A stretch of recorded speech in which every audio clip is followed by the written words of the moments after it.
गादबनानै दाथासै बर'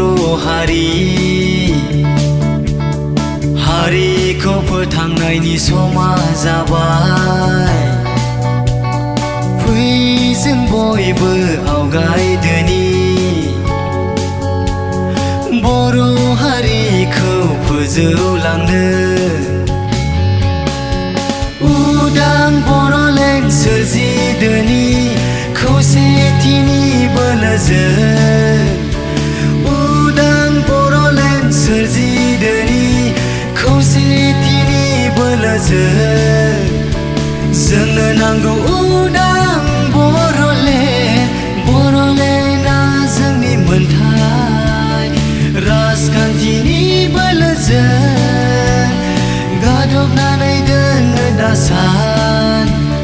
फैदो बयबो हानजा हानजा सुजुदोनि बर'लेण्डनि गोदान जारिमिनखौ, गोदान जारिमिनखौ।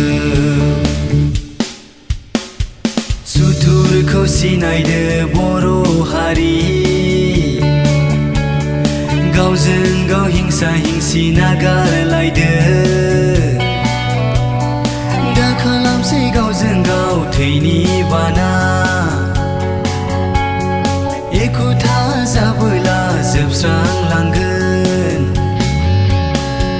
उदां बर'लेण्ड सोरजिदोनि खौसेथिनि बोलोजों। उदां बर'लेण्ड सोरजिदोनि खौसेथिनि बोलोजों। खौसेथि जाबोला जों देरहागोन, बर' हारिया जै जागोन। जोंनो नांगौ उदां बर'लेण्ड, बर'लेण्डआ जोंनि मोनथाय। फैदो बयबो हानजा हानजा सुजुदोनि बर'लेण्डनि गोदान जारिमिनखौ, गोदान जारिमिनखौ। उदां बर'लेण्ड सोरजिदोनि खौसेथिनि बोलोजों।